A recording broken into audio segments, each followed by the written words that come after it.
Hai guys, okey ini dia Pro 2 kancil saya, manual 850 tahun 2005. Hari tu saya dah beli seminggu sebelum raya. Jadi so far saya memang sangat berpuas hati, especially dari segi penjimatan minyak ataupun penggunaan petrol dia lah. Memang sangat jimat, memang sangat puas hati. Okey. Saya beli on the road lebih kurang dalam 2,900 ataupun 3,000 lah, lebih kurang macam tu. Saya dah belanjakan lebih kurang dalam 1,000 untuk baiki yang wear and tear dia. Ganti minyak hitam, servis, ganti spare tank, coolant, semua ganti. Pasang sedikit aksesoris, awning macam ni. Okay, inilah dia.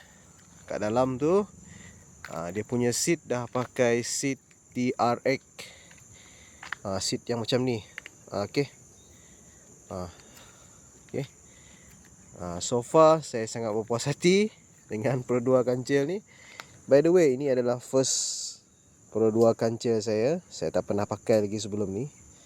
Jadi saya akan buat banyak lagi lah video berkenaan dengan Pro 2 kancil lepas ni. Saya pilih untuk beli kereta cash sebab saya tak ada kerja tetap dan saya nak berjimat cemat dengan keadaan ekonomi sekarang yang tak berapa nak stabil. So saya pilih untuk beli kereta yang macam ni. Kereta lama tapi kepuasan dia tu ada pada saya lah. Tak semua orang macam saya. Siapa yang minat Pro 2 kancil, lepas ni saya akan buat banyak lagi video untuk Pro 2 kancil.